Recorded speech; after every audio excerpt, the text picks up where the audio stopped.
Subscribe now and press the bell icon. Never miss an update. Mumbai Congress अध्यक्ष सांसद वर्षा गायकवाड़ ने वर्सोवा विधानसभा ward number 62 गुलशन नगर में कांग्रेस उम्मीदवार एडवोकेट सैफ आहत खान की सभा को संबोधित किया। क्या कहा, देखिए हमारी रिपोर्ट। असलम शेख जी, आहत भाई, हमारे जिले के अध्यक्ष भावना जैन जी, फहीम भाई, मेरे दोनों युवा उम्मीदवार, क्योंकि दोनों यहाँ पे उपस्थित है इसलिए दोनों का कह रही हूँ, लेकिन यहाँ आने से पहले मैं तीसरे एक युवा उम्मीदवार के ऑफिस की उद्घाटन करके आई हूँ। मुझे यहाँ से आपको सबको गर्व से कहना पड़ेगा, सबसे पहले मैंने सूफियान हैदर का ऑफिस का उद्घाटन किया।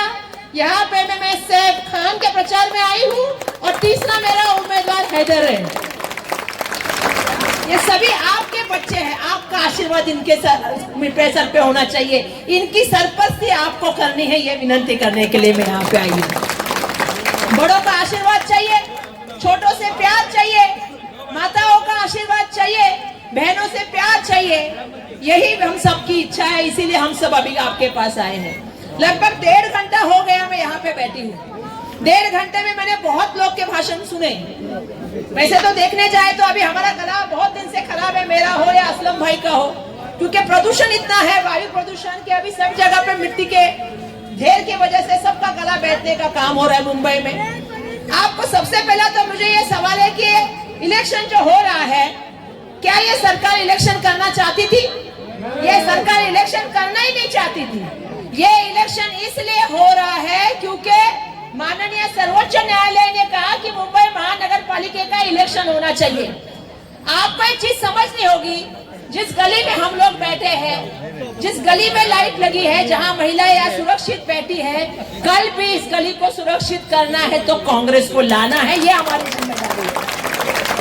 मुझे मालूम है आज हमने प्रेस कॉन्फ्रेंस आपने देखी कि नहीं देखी, असलम भाई ने कहा कि उनके यहाँ पे कटआउट है, बीजेपी के वहां पे कटआउट है, लेकिन उनके मन में अगर कोई डर है तो कांग्रेस की बहन भाई से डर है। पूरा प्रेस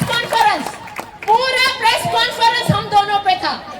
जब से अमित शाह भाजपा के अध्यक्ष बने हैं तब से लगातार एक ही चीज कर रहे। जैसे अध्यक्ष बने पहला बोला कि खान महापौर बनेगा, जैसे अध्यक्ष बने एक बात उन्होंने कही असलम शेख जी के बारे में जिसका हमने निषेध किया कि आप पाकिस्तान की औलाद हो, पाकिस्तान में जाओ। मैं यहाँ से कहना चाहती हूँ, हम कांग्रेस की औलाद है, इस मिट्टी में हमारा खून है, ये मिट्टी हम छोड़ के नहीं जाएंगे। आप क्या मतलब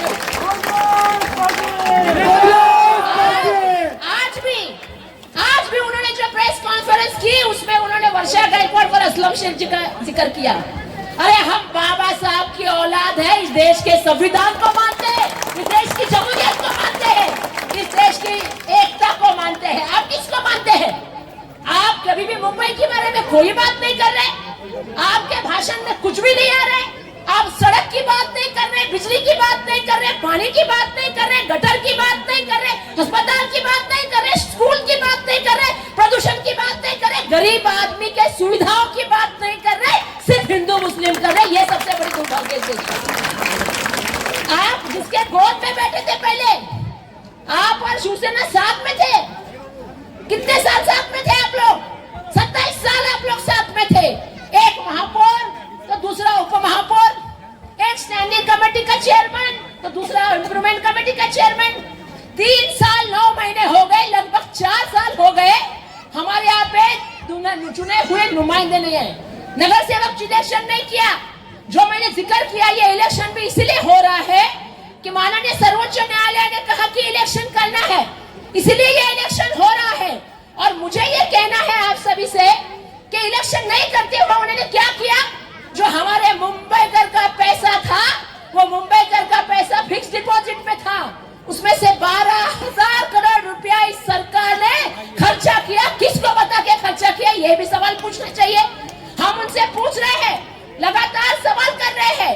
एक छोटा व्यापारी धंधा लगाता है तो उसको जमीन तकलीफ, पुलिस की तकलीफ, बैंक से लोन की तकलीफ, कर्जे की तकलीफ, बाद में सब तकलीफ। लेकिन एक बड़ा व्यापारी मुंबई में आया है जिसके लिए मुंबई के लिए रेड कारपेट डाला है। व्यापारी कौन है मालूम है ना? मालूम है कि नहीं मालूम है? अरे जिसके खिलाफ हम रोज लड़ रहे हैं वो धारावी से लेके मालवनी तक आ गया है, क्या मोतीलाल नगर से एयरपोर्ट तक आ गया है, एयरपोर्ट से एयरपोर्ट कॉलोनी तक आ गया है, सहारा होटल तक आ गया है, सीलिंग के बाजू वाले MSRDC पे आ गया है, मुलुंड पे आ गया, कांजूमार्ग पे आ गया, कुर्ला पे आ गया, देवनार के कचरे में भी आ गए हैं। और भाई पे रुका नहीं है, मिठी रिवर पे भी आ गया है। पूरा मुंबई उसको देने का षड्यंत्र चल रहा है। अगर आप सवाल पूछने जाओगे तो आपको जवाब नहीं मिलेगा। जैसे सवाल पूछने जाओगे स्कूल के बारे में, अस्पताल के बारे में, तो क्या हो जाएगा? विषय को बदलने के लिए क्या लेके आएंगे? राजनीति, धर्म की राजनीति, भाषा की राजनीति, प्रांत की राजनीति और समाज की राजनीति लेके आएंगे। मेरा सभी से कहना है कि इस बार विवाद पे वोटिंग नहीं होनी चाहिए, इस बार मुंबई के लिए वोटिंग होनी चाहिए, मुंबई के पैसे के लिए वोटिंग होनी चाहिए। आपने क्या किया? मेरा सवाल है, आपने क्या किया? तुम्हारे साथ भैया हम आपके साथ हैं। मैं सेब को कहना चाहूंगी, इतना जो तुम्हें प्यार मिल रहा है, मोहब्बत लफ्जों की मोहताज नहीं मेरे दोस्त, ये खुदा का नूर है, किसी किसी पे बरसता है, तुम पे बरस रहा है। आशीर्वाद दे रहे तुमको लोग, ये आशीर्वाद को अपने लिए सर पे रखना। और ये हमारे पिताजी ने जो सिखाया, मैं तुमको आज बोलती हूँ, जनता मालिक होती है, लोक प्रतिनिधि सेवक होता है। सेवा करने का काम करना, बुजुर्गों से अच्छा आदर करने का काम करना। मैं ये कहना चाहती हूँ आप सभी से, जिस तरह मुंबई महानगर पालिका का पैसा पार्टी में लेने के लिए अभी आप देख रहे हैं, एक पार्टी से दूसरी पार्टी, दूसरी पार्टी से तीसरी पार्टी, क्या हो रहा है ये? और पार्टी में लेने का फंड लेने का ये नया तरीका निकाला है। 99% फंड भाजपा और एकनाथ शिंदे के लोगों को दिया है। अब मुझे तो ये भी समझ में नहीं आ रहा है, सरकार में भाजपा, एकनाथ शिंदे, अजित दादा साथ में, चुनाव अलग अलग क्यों लड़ रहे हैं? एक ने तो बोला था भैया 70,000 करोड़ का घोटाला किया है, क्या जेल में जाके चक्की पीसिंग एंड पीसिंग एंड पीसिंग। और बाद में क्या हुआ? क्या हुआ? उप मुख्यमंत्री पद मिला है और अभी इलेक्शन में उनकी पार्टी से कोई खड़ा है। इन बेईमानों से बच के रहना, मेरा एक कहना है आप सभी से, इन सबसे बच के रहना। ये जो सब लोग है ना, सिर्फ वोट काटने के लिए खड़े हैं। आपको एक ही चेहरा याद रखना है, जिसका नाम राहुल गांधी है, जिसने हमें क्या सिखाया है। एक ही चेहरा याद रखना है, मेरा आप सभी से निवेदन है। सैफ हमारा बच्चा है, लेकिन राहुल गांधी का भी बच्चा है, राहुल गांधी का हाथ लेके आगे बढ़ने का काम करना है। आपको समझना पड़ेगा कि राहुल जी ने हमें क्या सिखाया। ये नफरत जो फैलाने का काम कर रहे हैं, राहुल जी ने हमें सिखाया जोड़ने का काम करो, लोगों को साथ में लेके चलने का काम करो। 10,000 किलोमीटर की यात्रा राहुल गांधी जी ने की और उसके माध्यम से लोगों को जोड़ा, प्यार दिया। आज हम क्यों नहीं गए इनके साथ? इसलिए नहीं गए कि जो पार्टी के साथ उन्होंने अलायंस किया, क्योंकि हम भी महाविकास आघाड़ी के सदस्य थे, हम भी इंडिया अलायंस के सदस्य थे। हमारा यही सोच था। क्या सोच था हमारा? कि भैया एक संविधान जो हमारा धागा है, एकता जो हमारी धागा है, समता जो हमारी सोच है, उसको आगे लेके जाए। लेकिन हम उनके साथ नहीं जा सकते जो किसी समोसे वाले को मारे, किसी को पीटे, किसी को गाली दे, किसी का यहाँ से उतार के वो चीज करे। हम उन्हें अजान बंद करे, भोगा उतारे, उनके साथ हम नहीं जा सकते। हम उन्हीं के साथ जा सकते हैं जो संविधान मानता है, सबकी इज्जत करता है, सबको चलता है। क्या हो रहा है? हम नहीं जा सकते उनके साथ। हम कांग्रेस पार्टी है, हम 140 साल पुरानी पार्टी है। स्वतंत्रता से लेके आज तक हमने जो है इस देश में इतिहास यही रखा है कि लोगों को जोड़ने का काम किया है। आज हमें पूछते हैं लोग 70 साल में क्या किया, तो हमने सब कुछ किया। बताइए क्या किया 10-11 साल में मोदी जी ने? बताइए। जिस तरह से आज हम देश की परिस्थितियां देख रहे हैं, असलम भाई ने सही कहा, बिल्डिंग से लेके गरीब व्यापारी तक परेशान है। क्या हुआ जीएसटी में, क्या हुआ नोटबंदी में, क्या परिस्थिति है व्यापारियों की, तो इसके ऊपर भी बात होनी चाहिए। मेरा सभी से निवेदन है, आप सभी मेरे सामने बैठे हैं। जब मैं यहाँ बैठी तो मुझे बार-बार से बता रहा था, सड़क नहीं थी, मैंने ये डाल दिया। यहाँ पे लाइट नहीं थी, औरतों को यहाँ से जाने के लिए, गुजरने के लिए तकलीफ हो रही थी, तो मैंने आज तो लगाया, लेकिन आने वाले दिनों में हमें लाइट लगानी पड़ेगी। अस्पताल का काम कब से चालू है, लेकिन अस्पताल पूरा नहीं हुआ। और उसने मुझे लगातार वहां से लेके यहाँ तक, अगर किस चीज की बात की तो ये ट्रांजिट कैंप की बात की, अगर आग लग जाती है तो यहाँ फायर ब्रिगेड तक नहीं आ सकती, ये व्यवस्था बनी। और वो मुझे लगातार कह रहे हैं जैसे मैं हूँगा। देखो मैं तुमको बोलती हूँ, मैं आप सभी से एक हाथ जोड़ के विनती करना चाहती हूँ। जब मैं भी सांसद के लिए खड़ी थी, असलम भाई मेरे साथ थे, सबके सामने रखना चाहती हूँ, मेरे खिलाफ कितने उम्मीदवार थे? 27 उम्मीदवार, उसमें से 7 उम्मीदवार मेरे कम्युनिटी के, 18 उम्मीदवार अखिलेतों के। और जब मैं 70,000 से पीछे चल रही थी तो मैंने यही सोचा कि हर किसी को खड़ा किया है वर्षा गायकवाड़ को हराने के लिए, लेकिन साहब ध्यान में रखना, हम लड़ेंगे जीतने के लिए, जीत जाएंगे। अरे मुद्दई लाख पूरा चाहे तो क्या होता है? मुद्दई लाख पूरा चाहे तो क्या होता है? वही होता है जो मंजूरी खुदा होता है। हराने के लिए खड़े हो जाओ, पर आप समझदारी से करना। ये लड़ाई जो है बीएमसी की लड़ाई दिख रही है, लेकिन बड़ी लड़ाई है। आपका डेवलपमेंट की बात है, आपके सड़क की बात है, आपके अस्पताल की बात है, आपके लाइट की बात है, फायर ब्रिगेड यहाँ तक लाने की बात है, महिला सुरक्षा की बात हम सब करें। और जो हमने मैनिफेस्टो बनाया है, जो हमने जाहिरनामा बनाया है, उसमें हम बात ही वही कर रहे हैं कि गार्डन बनना चाहिए, बच्चों के लिए खेलने के लिए जगह होना चाहिए, पानी सबको मिलना चाहिए, और बीएमसी के स्कूल को खासगीकरण नहीं करना चाहिए। आपके और हमारे पैसे से स्कूल बनेगा बीएमसी के, और किसी आरएसएस के आदमी को जाएगा। आपके और हमारे पैसे से अस्पताल बनेगा और किसी अडानी अंबानी को जाएगा। होने नहीं देंगे, वो गरीबों के लिए बनाए, गरीबों ही चलाएगा उसको, बीएमसी चलाएगी। क्या चल रहा है? स्कूल खासगी बीएमसी के।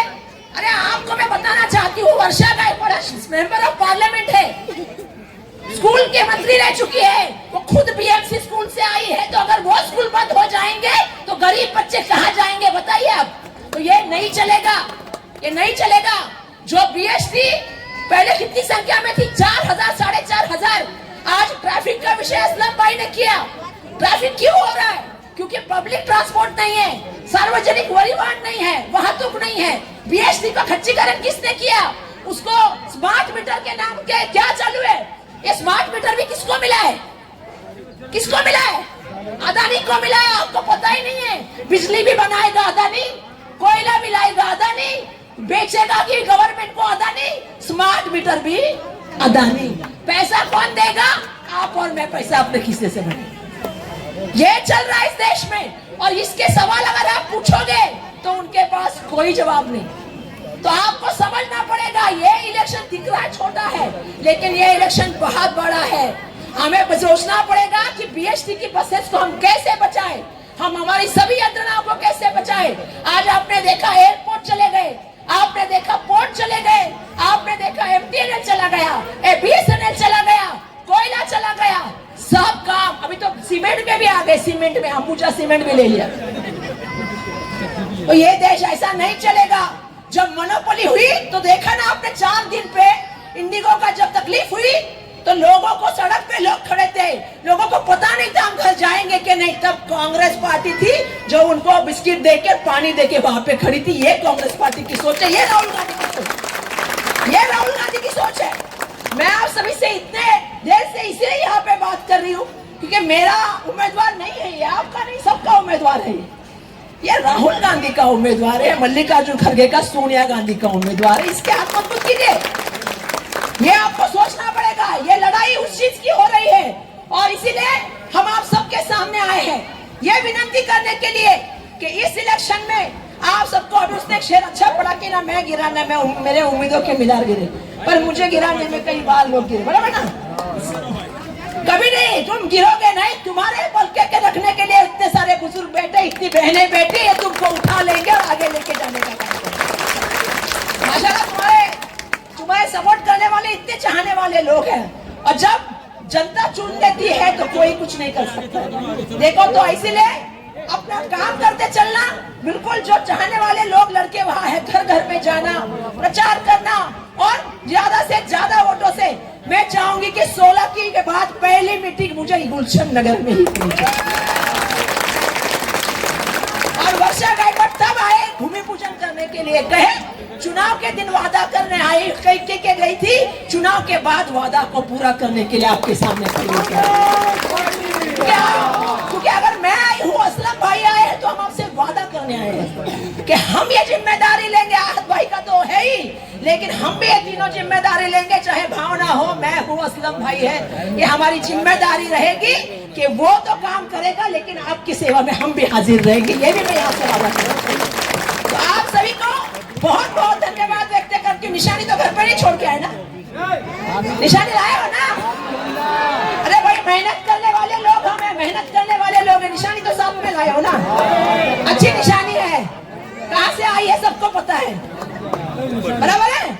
आशीर्वाद मिलके आई है। तो याद रखिएगा, जब पंजे के बाजू वाला नीला बटन दबाओ और सैफ खान को विजय बनाओ। आपके आशीर्वाद से इतना भारी वोटों से चुन के आना चाहिए कि मैं चाहती हूँ मुंबई का इतिहास में ये लोग कहे कि सबसे एक नंबर पे कोई सीट जीत के आई तो उसका नंबर 62 है और चुनाव जीता है सैफ ने। तुमसे भी ज्यादा वोटों से सैफ जीत के आएगा,